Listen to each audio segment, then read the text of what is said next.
Assalamualaikum warahmatullahi wabarakatuh. Perkenalkan nama saya Muhammad Ryan Gunawan.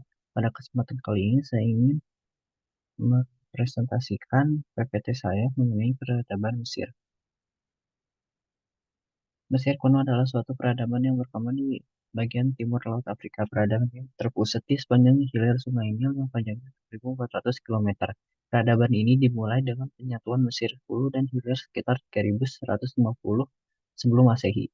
Menurut legenda Mesir kuno, air Sungai Nil tersebut adalah air mata Dewi Isis yang selalu menangis dan menyusuri Sungai Nil untuk mencari jenazah putranya yang gugur dalam pertempuran. Ada 4 negara yang dilalui oleh Sungai Nil, yaitu Uganda, Sudan, Ethiopia, dan Mesir. Lembah Sungai Nil yang subur mendorong masyarakat untuk bertani. Air Sungai Nil dimanfaatkan untuk irigasi dengan membangun saluran air terusan dan waduk. Untuk keperluasan irigasi dibuatlah organisasi perairan yang biasanya diketuai oleh para tuan tanah atau golongan feodal. Hasil pertanian Mesir adalah gandum, sekpai atau jawatut, dan pelai padi-padian yang biji atau buahnya keras seperti jagung. Untuk memenuhi kebutuhan barang-barang yang serta menjual hasil produksinya, rakyat Mesir menjalani hubungan dagang dengan Fenisia, Mesopotamia, dan Yunani di kawasan Laut Tengah. Peranan sungai Nil begitu penting bagi lahirnya kehidupan masyarakat di lembah sungai tersebut. Maka tepatlah jika Herodotus menyebut Mesir sebagai hadiah Sungai Nil. Egypt is the gift of Nile karena dibentuk di sekitar lembah Sungai Nil. Peradaban Mesir kuno juga sering disebut peradaban Sungai Nil. Baik, kondisi sosial politik pada Mesir kuno berawal dari terbentuknya komunitas Tideas sebagai kerajaan kecil dengan pemerintahan desa. Desa tersebut berkembang menjadi kota dan berkembang lagi menjadi dua kerajaan, yakni Kerajaan Mesir Hilir dan Hulu sekitar tahun 4000 sebelum Masehi. Tahun 3050 sebelum Masehi, penguasa yang bernama Menes mempersatukan kerajaan itu menjadi satu kerajaan Mesir besar. Kerajaan ini diperintahi oleh raja yang bergelar Firaun. Dia dianggap dewa dan dipercaya sebagai putra dewa Osiris karena itu ia menguasai seluruh aspek. Rakyat yang tinggal harus membayar pajak. Firaun mengangkat para pejabat yang berasal golongan bangsawan sejak 1400 sebelum Masehi sampai dikuasai oleh dinasti Ptolemaios dari Makedonia Yunani pada 332 sebelum Masehi. Mesir dikuasai oleh 30 dinasti berbeda. Mesir kuno memiliki 3 kota, yaitu ya Memphis, Awaris, dan Tebe. Ini merupakan tabel periode dan tahunnya, Firaunnya, dan keterangan apa yang terjadi pada periode tersebut.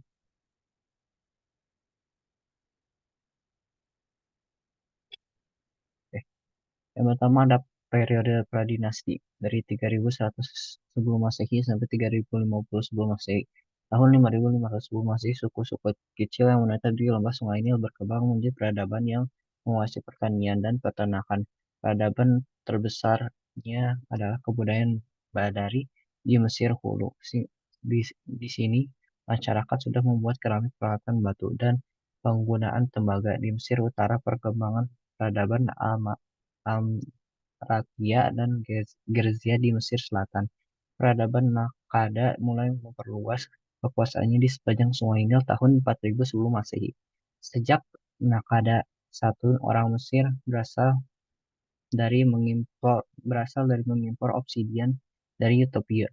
Budaya Nakkada membuat berbagai macam barang seperti tembikar, ricat, vas batu, alat kosmetik, dan perhiasan dari emas dan gading. Pada fase akhir masa ini, peradaban Nakkada mulai memakai simbol tulisan yang kelak berkembang menjadi tulisan hieroglif. Lanjut ke periode dinasti awal dari 350 sampai 2686 sebelum Masehi. Firaun memperkuat kekuasaan Mesir di hilir dengan mendirikan ibu kota Memphis. Meningkatnya kekuasaan dan kekayaan Firaun di periode ini terlihat dari berbagai bangunan mastaba, makam, dan bangunan-bangunan pemujaan di Abydos.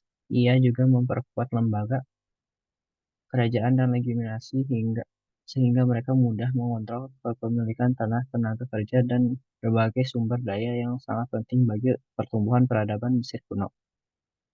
Terus ada periode kerajaan lama dari 2686 sampai 2181 sebelum Masehi. Masa ini khususnya di bawah pimpinan Firaun Djoser dan Firaun Khufu, teknologi arsitektur dan seni berkembang pesat, mampu membiayai proyek kolosal seperti piramida, Giza, dan Sphinx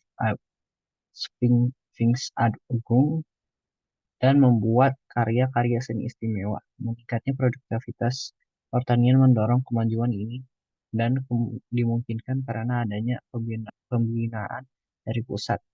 Di masa ini pula muncul golongan juru tulis, ses, dan pejabat pendidikan. Masa ini juga ditandai kuatnya pabrik-pabrik feodal yang mengikis kekuatan ekonomi Mesir dan membuat Firaun tak mampu membiayai pemerintah terpusat yang besar. Karena hal tersebut, gubernur regional yang disebut Normak mulai menentang Firaun. Semakin diperburuk dengan keringan besar antara tahun 2200 sampai 2150 sebelum Masehi. Akibatnya Mesir kuno memasuki masa kelaparan dan perselisihan selama 140 tahun dikenal sebagai periode menengah pertama. Setelah pemerintahan pusat runtuh, pemerintahan tidak mampu mendukung menstabilkan ekonomi negara. Terjadi kelaparan dan perang saudara skala kecil. Meskipun begitu, pemimpin lokal yang tidak berutang kepada Firaun menggunakan kebebasannya untuk membangun provinsi mereka masing-masing. Alhasil provinsi tersebut menjadi kaya. Berjalannya waktu, para pemimpin lokal mulai berebut kekuasaan. Tahun 2160 sebelum Masehi, para penguasa Herakleo- Herakleopolis menguasai Mesir Hilir, sementara warga Intef di TB menguasai Mesir Hulu. Dikarenakan Intef memperluas kekuasaan mereka ke utara, pertempuran antara kedua dinasti tak terhindari. Tahun 2055 sebelum Masehi, tentara TB di bawah pimpinan Nebrete Mentuhotep II berhasil mengalahkan Herakleopolis, menyatukan kembali kedua negeri, dan memulai periode Renaissance budaya dan ekonomi yang dikenal periode kerajaan pertengahan. Pada periode kerajaan pertengahan, Firaun pada periode ini berhasil mengembalikan kesejahteraan dan kestabilan negara, yang mendukung pula kebangkitan seni, sastra, dan proyek pembangunan monumen. Penguasa terakhir di masa ini, Amin Amenemhat III, membolehkan pendatang suku bangsa Semitik dari Asia dari daerah Kanaan yang kelak disebut bangsa Hyksos tinggal di wilayah delta. Tujuannya memenuhi kebutuhan pekerja terutama untuk perkembangan dan pembangunan. Kegiatan bertambang dan pembangunan yang ambisius ditambah meluapnya Sungai Nil membebani membebani ekonomi dan mempercepat kemunduran Mesir. Hal tersebut membuat penduduk Kanaan berhasil menguasai kekuasaan dan memaksa pemerintah pusat pribumi mundur ke TB. Mesir kemudian dikuasai oleh orang-orang Hyksos. Lanjut ke periode menengah kedua, setelah hampir 100 tahun mengalami masa stagnasi, tahun 1555, TB mengumpulkan kekuatan untuk melawan Hyksos. Perang antara keduanya terjadi selama 30 tahun di bawah Ahmose I, penguasa pribumi berhasil mengusir bangsa Hyksos. Dikuasai Mesir oleh bangsa asing menjadi pelajaran bagi Firaun di periode setelahnya. Jadi prioritas mereka adalah membangun kekuatan militer tidak hanya secara internal tapi juga memperluas kekuasaan keluar wilayah Mesir. Lanjut ke periode kerajaan baru.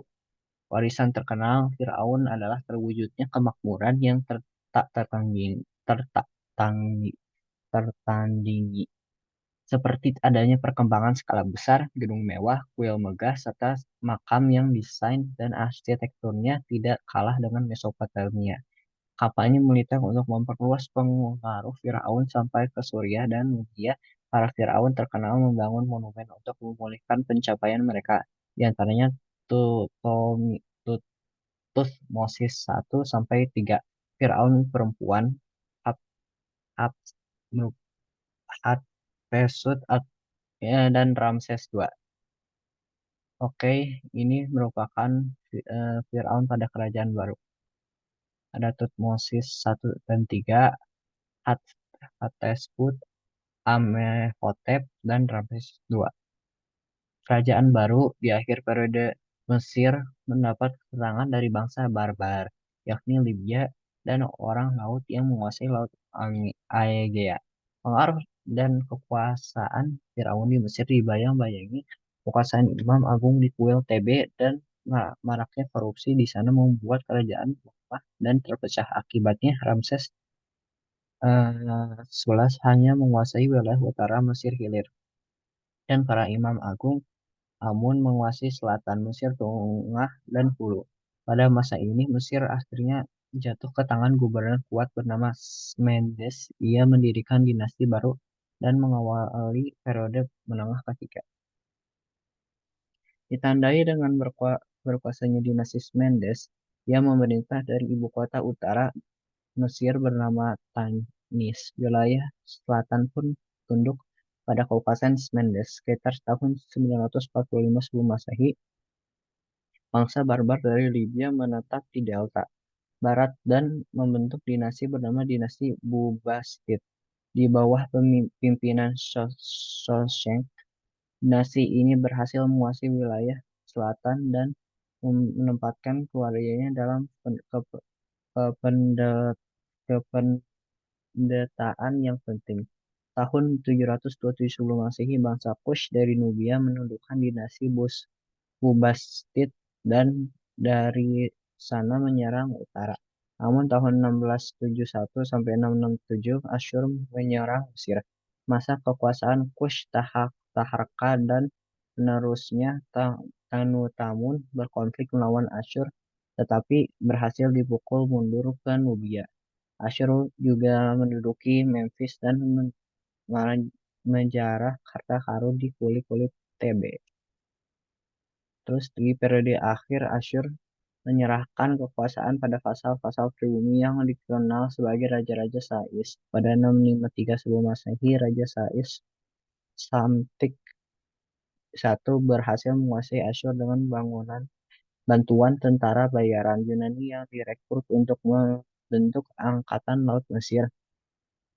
Kota Naukratis jadi tempat tinggal orang Yunani di delta. Di bawah Raja Sais, Mesir mengalami kebangkitan singkat. Pada 525 sebelum Masehi, bangsa Persia yang dipimpin Kambises II menaklukkan Mesir dan menangkap Firaun Samtik III saat perang di Pelusium. Kambises II lalu menjadi Firaun. Ia berkuasa di kota Susa dan menyerahkan Mesir ke seorang satrapi. Pemberontakan meletus pada abad ke-5 sebelum Masehi, tetapi tidak ada yang berhasil mengusir bangsa Persia secara permanen. Terus ke periode dinasti Ptolemaios, pada 3300 pada 300 kedua sebelum Masehi, Alexander Agung menaklukkan Mesir. Penerus Alexander mendirikan pemerintahan berdasar sistem Mesir, beribu kota Alexandria yang menunjukkan kekuatan martabat kekuasaan Yunani. Didirikan perpustakaan yang menjadi pusat pembelajaran dan budaya. Merkusar untuk navigasi kapal yang berdagang. Penguasa Ptolemaios mendukung tradisi lokal, menjaga kesetiaan rakyat. Mereka membangun kuil baru, mendukung kultus tradisional, dan menggambarkan diri sebagai Firaun. Mesir dan Yunani memperkuat persatuan dengan memandu kebudayaan masing-masing. Dinasti Ptolemaios menghadapi tantangan seperti pemberontakan, konflik internal, dan adanya gerombolan pengacau Alexandria.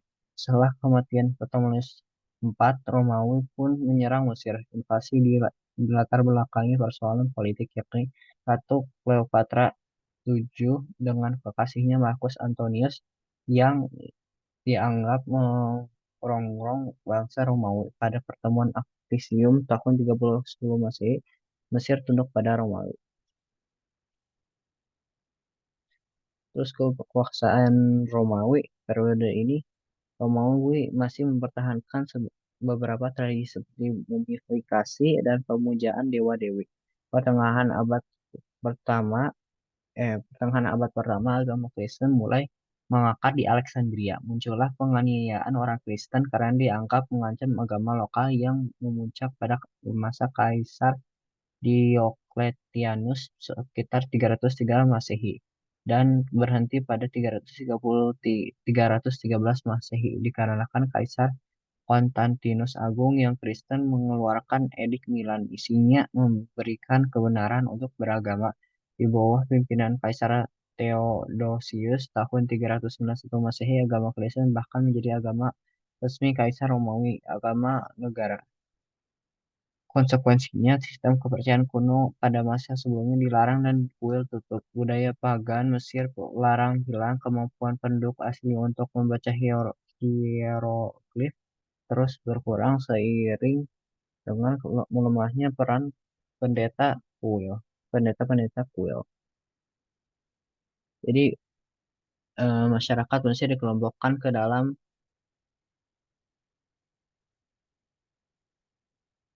masyarakat Mesir dikelompokkan ke dalam sistem hierarki dengan Firaun berada di posisi paling puncak.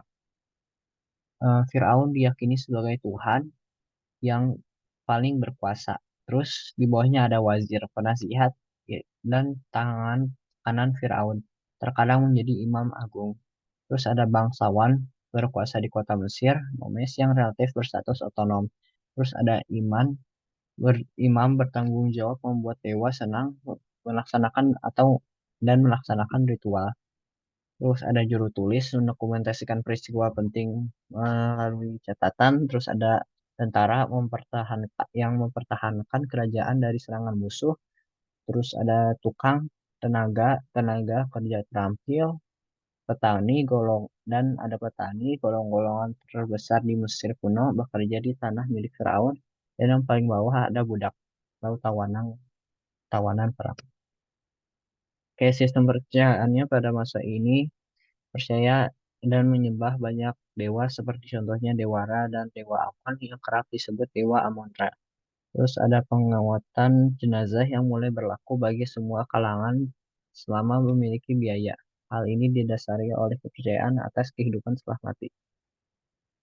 Terus ada hasil-hasil bunyi, ada hieroglif dan geograf itu merupakan gambar dan lambang berbentuk manusia, hewan, dan benda-benda. Semua macam lambang yang terdapat pada tulisan hieroglif memiliki maknanya masing-masing yang kemudian berkembang menjadi tulisan hieratis, tulisan suci yang digunakan pendeta dan demotis tulisan akhir untuk duniawi. Terus ada ilmu pengetahuan teknologi, banyak sekali ilmu pengetahuan teknologi yang diwariskan bangsa Mesir antara lain astronomi, sistem kalender, matematikan, dan teknik pembangunan. Mesir diketahui memiliki pengetahuan di bidang anatomi dan perawatannya. Oke, sekian dari saya. Mohon maaf bila salah kata. Assalamualaikum warahmatullahi wabarakatuh.